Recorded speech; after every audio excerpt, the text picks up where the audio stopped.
The Life of Don Bosco by Lancelot, Sheppard. Chapter 1. Childhood. No railway runs from Turin to Chieri and the villages beyond, Baldesero, Castelnuovo, Bottigliera. They are tucked away to the east of the city, the cradle of the Kingdom of Italy. Nothing among the vine-covered hills rising up from the valley of the Po and situated in one of the richest and most fertile districts of the whole country. Owing to the absence of easy communications, they offer little temptation to tourists or industry, and in consequence have remained practically unspoiled. They look very much as they must have done a century or two ago. The little farms clustered on the hillsides are very largely worked by hand. There you may see wagons and ploughs drawn by oxen, and still in use, farm implements of wood that, in many parts of the world, would long ago have found their way to the decent interment of some folk museum. Chieri lies some 12 miles east of Turin. You travel to it over a winding, undulating road, and from the glare of the open countryside come with a certain relief to the shade of the narrow streets and the coolness of many churches.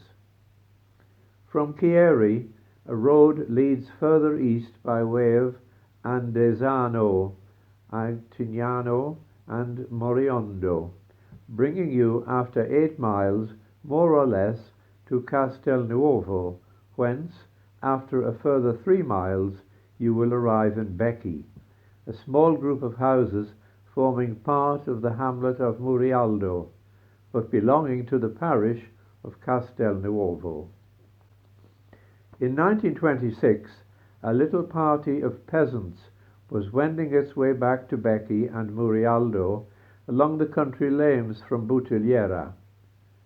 A special mission was being preached there in preparation for the Jubilee, which, restricted to Rome in the previous year, was extended to the whole church during 1826. In the Diocese of Turin, it was to be gained from March to September. Bottigliera, whose pointed spire dominates the horizon to the east of Becchi, is nearer to it than Castelnuovo by nearly a mile. Nevertheless, to attend the mission and gain the Jubilee, 2 journeys, a day on foot, were necessary, making some 10 miles in all. Those who, as night was falling, were making their way homewards had already very early that morning been present at the instruction, meditation, and Mass. They returned now after the 2 evening sermons. It was April, and a week or 2 after Easter, which fell that year on the 26th of March, so that spring was already far advanced, and the heat of the day was frequently considerable. Tired with their long day's work, and the best part of the extra 10 miles they were doing daily that week, the peasants of Murialdo and Becchi trudged along the leafy lanes, discussing the preacher's remarks, no doubt, eager, certainly, for home and bed. With them walked Don Calosso, a priest of Chieri, who, having passed his 70th year, by way of retirement lived at Murialdo and served the chapel of ease there. Already, on 1 or 2 occasions during the week, he had observed a curly-headed little boy of about 11, plodding along sturdily with the rest. Perhaps this little boy was silent, and the others seemed to be talking, or merely because he felt that he should take an interest in one who was his quasi-parishioner, or perhaps even by one of those impulses which at the moment seem almost purposeless, but afterwards are found to fit exactly into the whole pattern of a life and to form its turning point. the priest spoke to the little boy, asking him who he was and what he had made of the sermons that evening.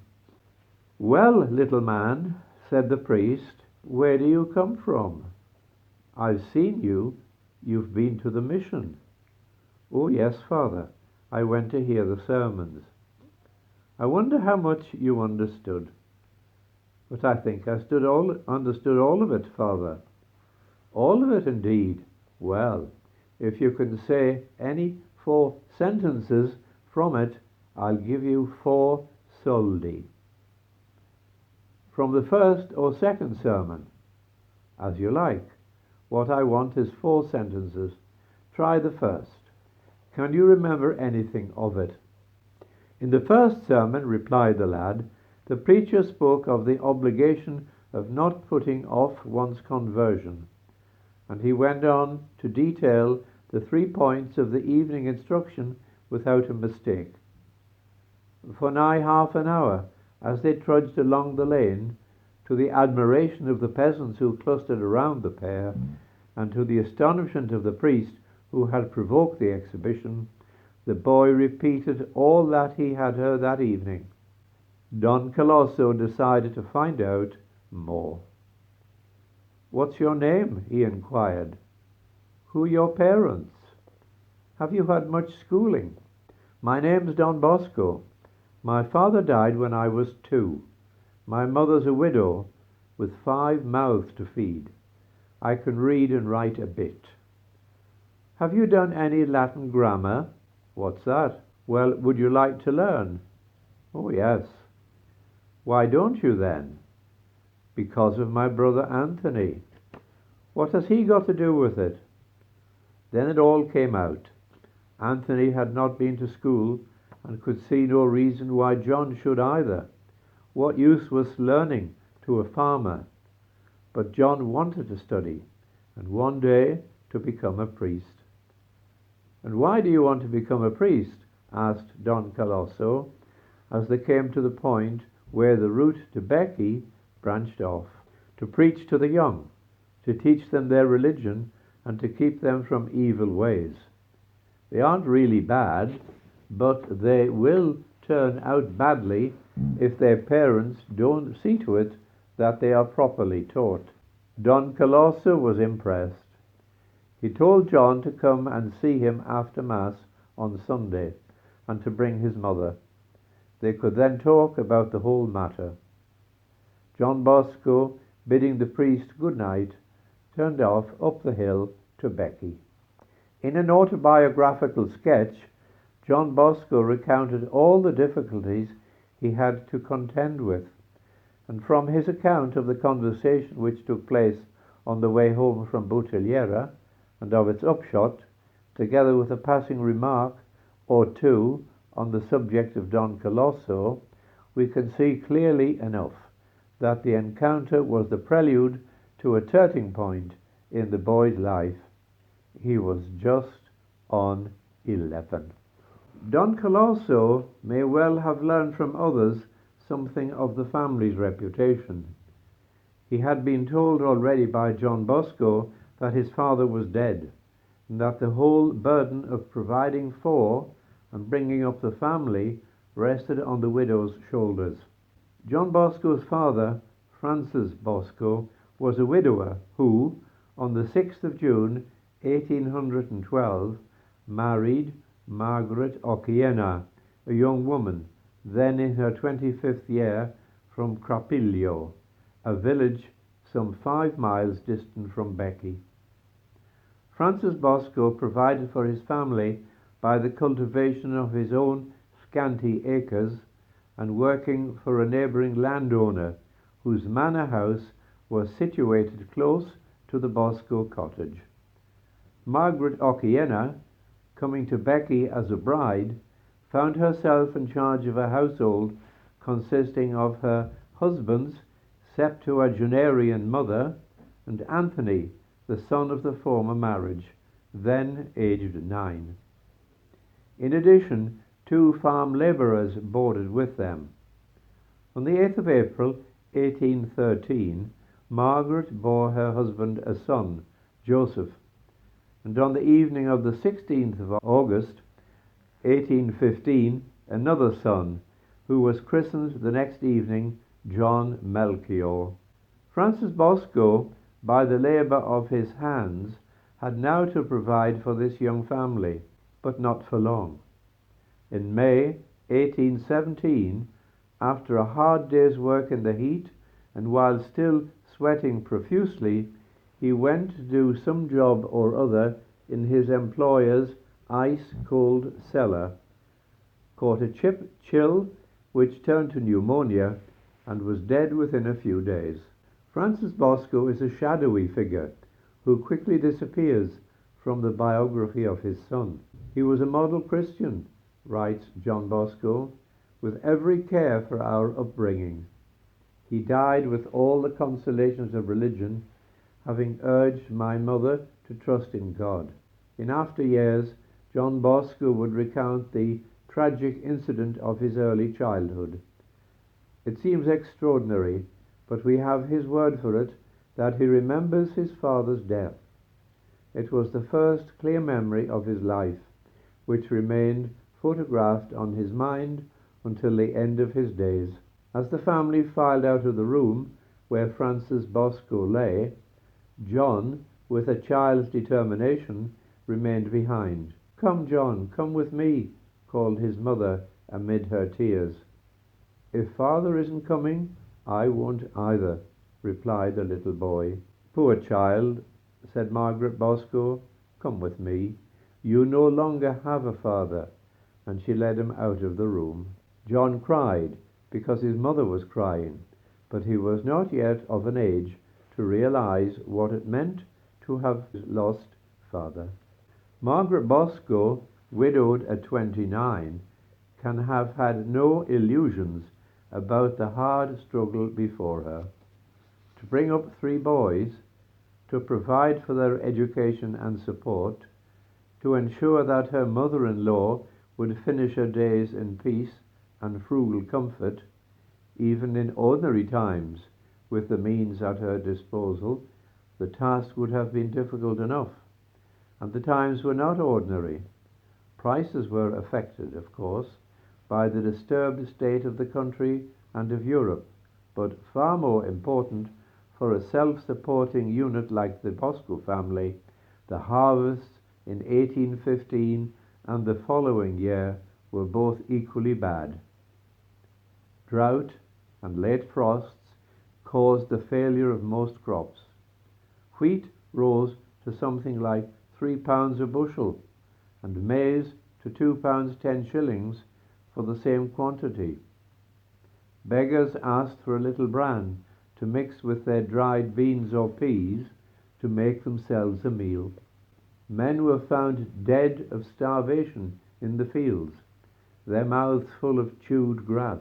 Once a neighbour, Bernard Cavallo, was entrusted with a considerable amount of money and sent off to scour the countryside for food. After 2 days, he returned empty-handed, the money unspent. Nothing was to be had at any price. Margaret, at her wits' end, asked her neighbours for help, but their lot was no better than hers.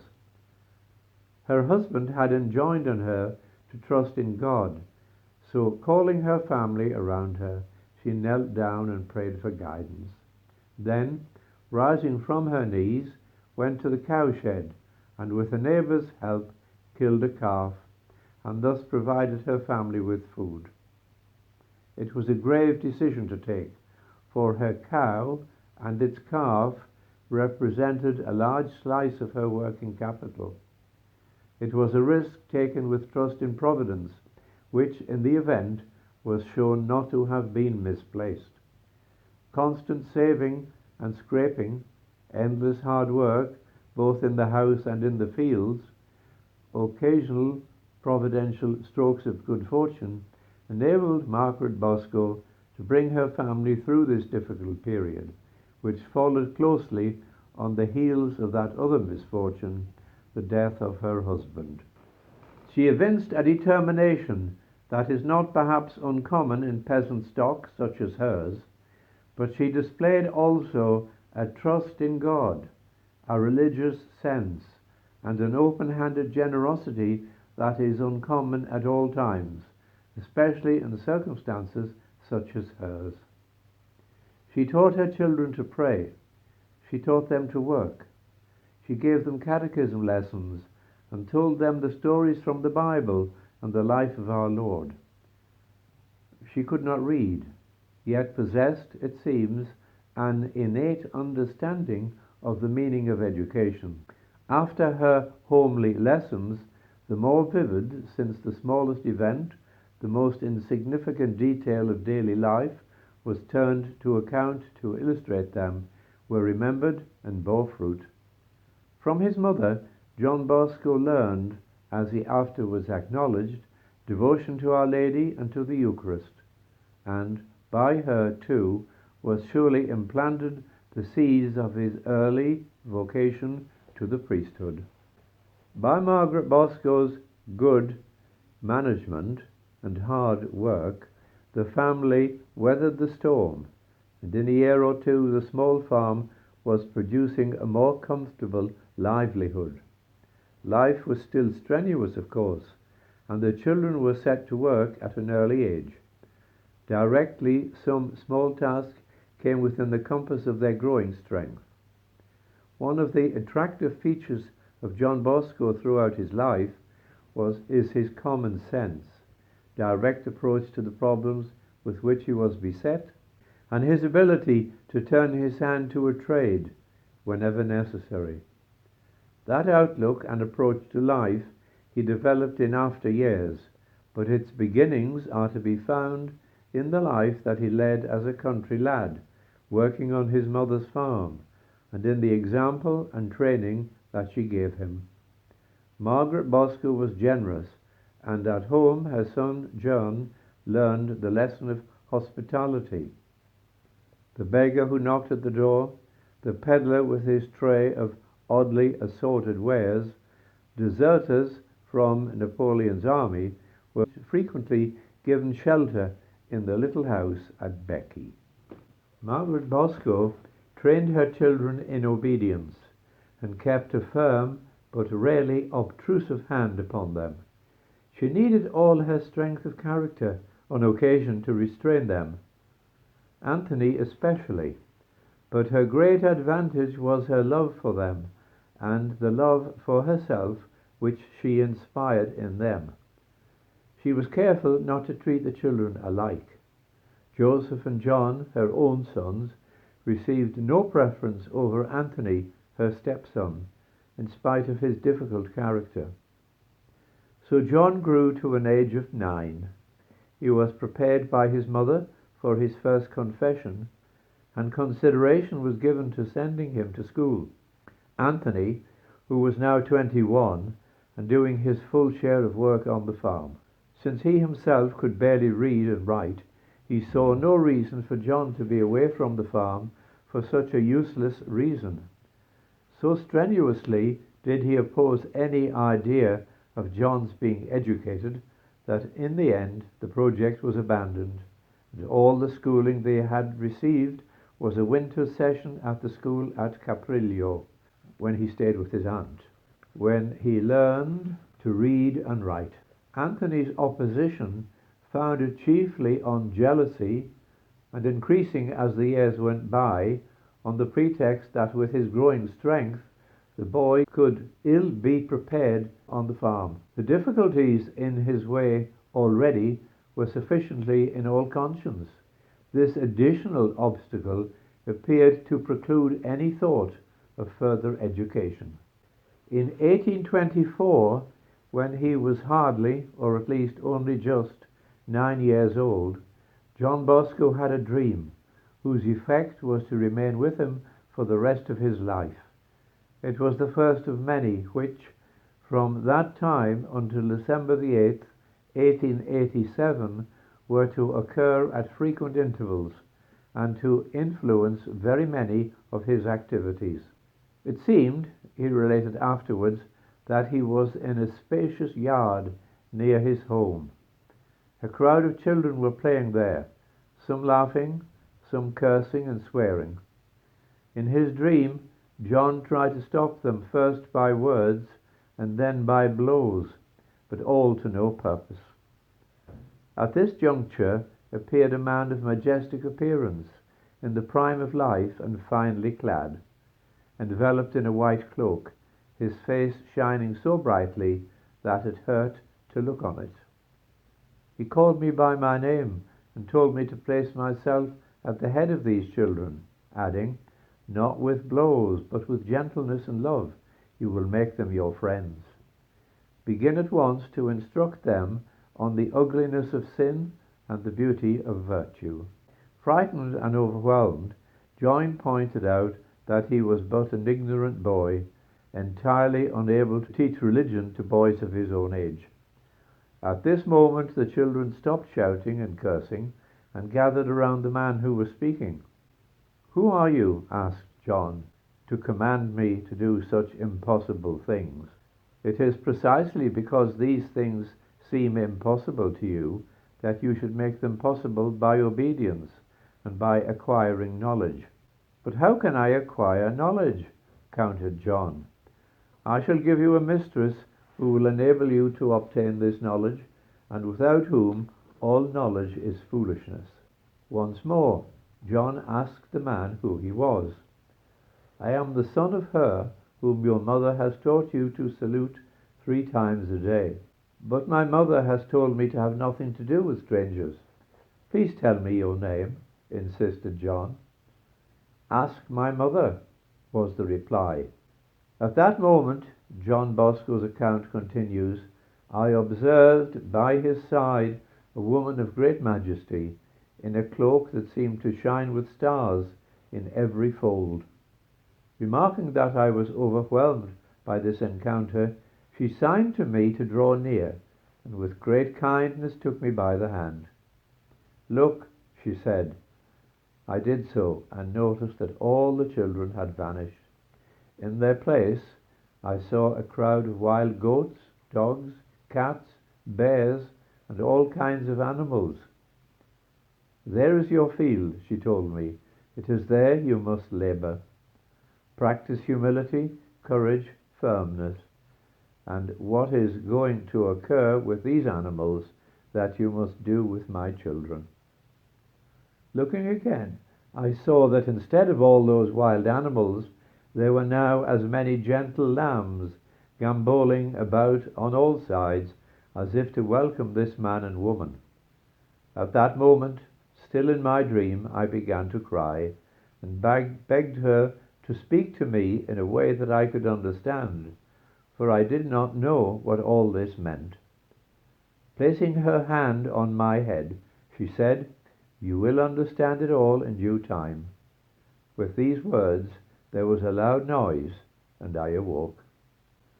In the morning, John was still obsessed with his dream. He could not banish the thought of the 2 mysterious persons that he had seen in his sleep. He recounted his dream first to his brothers, who laughed at him, then to his mother, and finally to his grandmother. Each gave him an interpretation which reflected in some sort their own mentality. "You're going to be a shepherd," said Joseph. "More likely a bandit chief," suggested Anthony. "Perhaps you've a call to the priesthood," reflected his mother. "You should pay no attention to dreams," said the grandmother, terminating the discussion.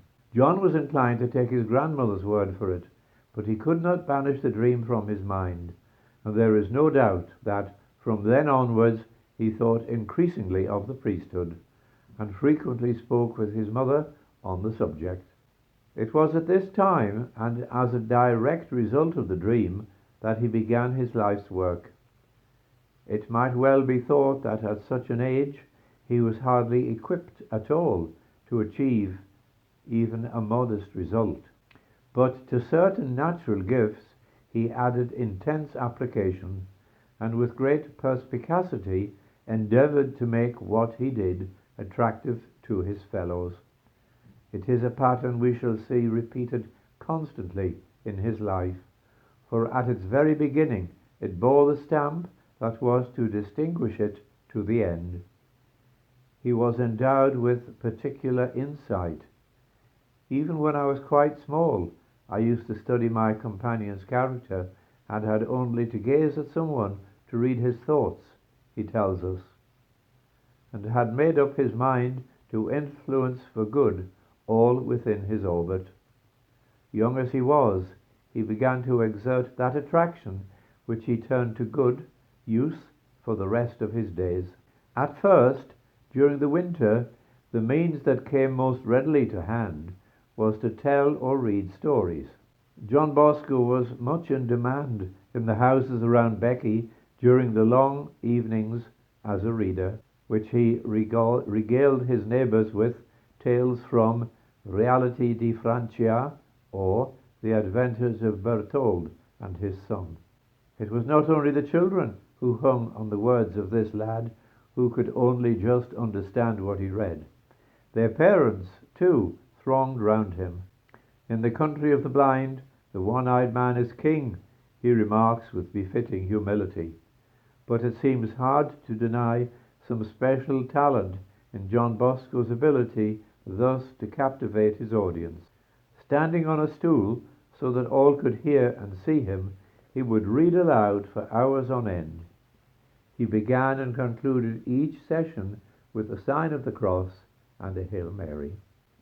During the summer, particularly on Sundays, his entertainment took another form. By dint of observing the performers and cheap jacks at the fairs in the neighbourhood, and practising in private while he was in the fields with the cattle, he managed to reproduce some of their tricks. Acrobatics seemed to have come easily to him. Simple conjuring tricks he added to his repertoire from time to time. Ventriloquism and tightrope walking were also included. His success he owed partly to his natural talent, but more especially to his indomitable will that made him practice until he was perfect.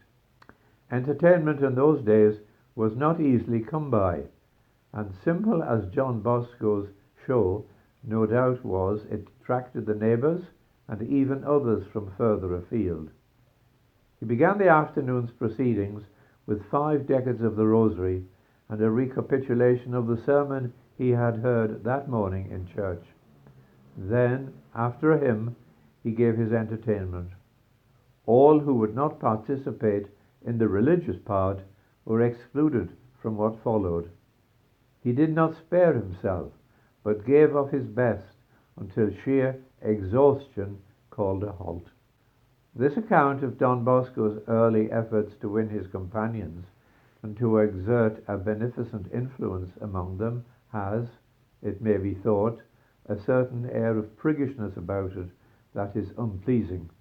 Indeed, it is difficult to describe those early years, and the same difficulty crops up in the biographies of some other saints, without leaving the impression that John Bosco was almost too good to be true, as if he stepped ready-made out of the pages of Maria Edgeworth's improving stories. Nothing, of course, could be further from the truth. We know that his companions and even his elders were attracted by him, that as the years went on, this attraction which he exerted increased considerably. Children may take a prig seriously on one occasion, but they are unlikely to do so with a constant companion, whom they learn to know very quickly and to deal with sometimes with disconcerting frankness. There is no evidence of John Bosco's being other than immensely popular. That tells its own tale. It is quite ordinary for little boys to play at being priests, and even in some families to be encouraged by it, by being provided with miniature church furniture and vestments for the purpose. On such evidence, fond mothers have been known to discern a precocious vocation to the priesthood, and frequently to be proved wrong in the event. John Bosco's vocation was to be discerned more clearly because the evidence for it consists not in childish make-believe and posturing, but in deeds which show clearly enough that he understood one of its essentials. Priesthood implies apostolate. John Bosco made his first communion on the 26th of March, 1826, when he was within 4 months of reaching the age of 11. By modern standards, that was late, but according to the age and local practice, in the Diocese of Turin in those days, the regular age was 12, it was early. Significantly, the decision was his mother's, and the local parish priest at Castel Nuovo did not know him. She it was who prepared him, sending him, however, to the church for the catechism lessons which were given only during Lent. After his first communion, which took place on Easter Sunday, his mother gave him advice which he has recorded for us. She told him to go frequently to communion, but to avoid sacrilege, and therefore to be frank and open in his confessions. Be obedient, she added. Go readily to catechism and sermons. Flee bad companions like the plague. To which remarks John Bosco adds, I have always tried to carry out this advice, and I believe that thenceforward I became more obedient and docile. Hitherto I found obedience repugnant, and set my own fancies against orders and advice. Much of all this, at least in outline, John Bosco and his mother must have told Don Calosso at Murialdo that Sunday morning after Mass. He was able to form an opinion of John Bosco's vocation and to realize the difficulties besetting it. He decided to do what he could to help.